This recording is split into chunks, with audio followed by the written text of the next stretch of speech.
नीति शास्त्र का वर्णन। वैशंपायन जी कहते हैं, जन्मेजय दूसरे दिन प्रातःकाली पांडव और यादव लोग नित्य कर्म से निवृत्त हुए और फिर रथों पर चढ़कर कुरुक्षेत्र की ओर चल दिए।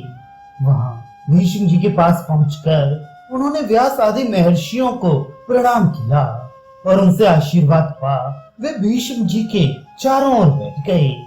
फिर परम तेजस्वी राजा युधिष्ठिर ने भीष्म जी का यथा योग्य सत्कार करते हुए हाथ जोड़कर पूछा, पितामह, लोक में जो ये राजा शब्द प्रसिद्ध है, इसकी उत्पत्ति कैसी हुई? ये मुझे बताने की कृपा करें। जिसे हम राजा कहते हैं वह भी एक मनुष्य ही है। उसके शरीर और प्राण भी अन्य पुरुषों के समान ही हैं तथा जन्म मरण आदि सब गुणों में भी वह दूसरे मनुष्यों की तरह ही है। फिर भी शूरवीर और सत्पुरुषों से पूर्ण इस सारी पृथ्वी का वह अकेला ही क्यों पालन करता है? मुझे इसका यथार्थ कारण जानने की अभिलाषा है। अतः आप इसका पूरा रहस्य बताने की कृपा करें। भीष्म जी बोले, राजन, सतयुग के आरंभ में राज्य या राजा नाम की कोई चीज नहीं थी। उस समय ना कोई दंड था और ना कोई दंड देने वाला। सब प्रजा आपस में धर्म के नाते ही एक दूसरे की रक्षा करती थी। पीछे सब लोग मोह में पड़ गए।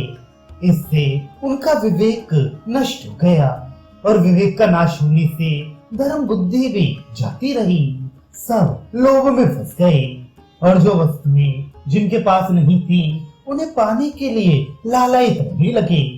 इतने ही में काम नामक एक दूसरे दोष ने उन्हें धर दबाया। फिर काम के अधीन देखकर उन पर राग ने भी अपना आधिपत्य जमा दिया। इस प्रकार राग के अधीन होकर वे कर्तव्य को भूल गए। इसलिए गम्य अगम्य, वाच्य अवाच्य, भक्ष्य अभक्ष्य और दोष अदोष कोई भी बात उनकी दृष्टि में त्याज्य न रही।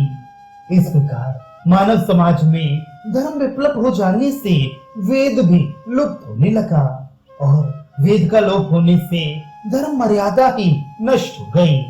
इससे देवताओं को बड़ा त्रास हुआ और वे ब्रह्मा जी की शरण में गए। ब्रह्मा जी से उन्होंने हाथ जोड़कर कहा, भगवान, मनुष्य लोक में जो सनातन वेद था उसको लोभ मोह आदि दूषित भावों ने नष्ट कर डाला है। इससे हमें बड़ा भय हो रहा है। भगवान, वेद का नाश होने से धर्म भी नष्ट हो गया है। मनुष्यों ने यज्ञ याग आदि सभी शुभ कर्म छोड़ दिए हैं। इसलिए हम बड़े संशय में पड़ गए हैं। आप हमारे लिए जो हितकर हो ऐसा कोई उपाय सोचिए। तब स्वयं भगवान ब्रह्मा ने उनसे कहा, देवताओं, डरो मत, मैं तुम्हारे कल्याण का कोई साधन सोचता हूँ। इसके बाद उन्होंने अपनी बुद्धि से 1,00,000 अध्यायों का एक नीति शास्त्र रचा। उसमें अर्थ, धर्म, काम इन त्रिवर्ग का वर्णन था। वह ग्रंथ त्रिवर्ग नाम से विख्यात हुआ। चौथा वर्ग मोक्ष है। उसके फल और गुण इनसे पृथक हैं। युधिष्ठिर, इस शास्त्र में साम, दान, दंड, भेद और उपेक्षा इन 5 उपायों का पूरा वर्णन है। भय, सत्कार और धन से की जाने वाली क्रमशःहीन, मध्यम और उत्तम संधियों का, चढ़ाई करने के 4 प्रकार के अवसरों का तथा अर्थ, धर्म और काम के विस्तार का भी इसमें अच्छी तरह निरूपण किया गया है। इसके सिवा इसमें प्रकट और गुप्त सेनाओं का भी विवेचन हुआ है। इनमें प्रकट सेना 8 प्रकार की है और गुप्त के अनेकों भेद हैं। रथ, हाथी, घोड़े, पैदल, बेगार में पकड़े हुए लोग, नौका, दूत और युद्ध संबंधी आवश्यक बातों का उपदेश करने वाले ये प्रकट सेना के 8 अंग हैं।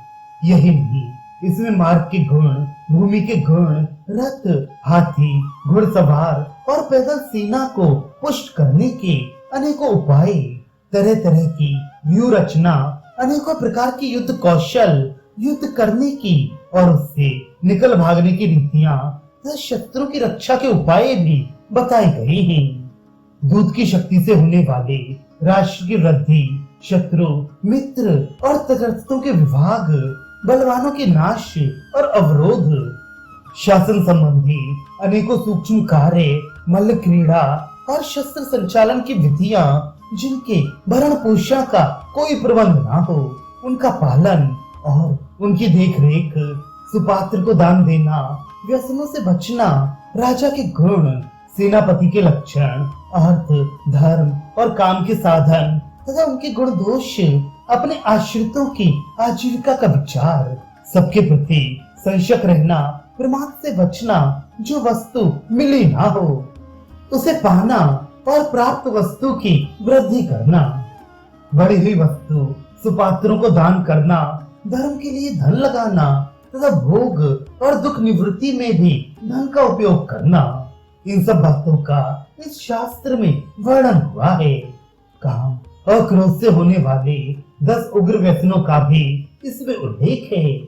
नीति शास्त्र के आचार्यों ने मृग्या, द्यूत, मद्यपान और स्त्री प्रसंग, ये 4 काम जनित तथा वाणी की कटुता, उग्रता, मारपीट, शरीर को कैद कर लेना, त्याग देना और आर्थिक हानि पहुंचाना, ये 6 क्रोध से होने वाले व्यसन बताए हैं।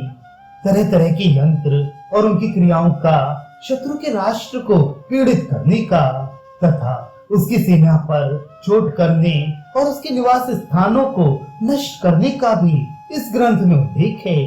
पुरानी इमारतों और वृक्षों को ध्वंस करना, खेती बाड़ी की विधि, सेना की सामग्री, कवच धारण और कवच आदि बनाने की विधि, ये सब बातें इस शास्त्र में बताई गई हैं। ढोल नगाड़े, शंख और दुंदुम्बे आदि रणवाद्यों को बजाना, मणि, पशु, पृथ्वी, वस्त्र, दास दासी और स्वर्ण, इन 6 पदार्थों को प्राप्त करना, शत्रुओं की इन 6 चीजों का नाश करना, नए जीते हुए प्रांत में शांति स्थापित करना, सत्पुरुषों का सत्कार, विद्वानों के साथ मेलजोल बढ़ाना, दान और होम की विधि, भोजन की व्यवस्था, सर्वदा आस्तिक बुद्धि रखना, अकेले होने पर भी उठने बैठने की रीत, सत्यता, मधुर भाषण, उत्सव और समाज आदि के अवसर पर होने वाली घरेलू बातें, इन सभी का इस शास्त्र में निरूपण हुआ है।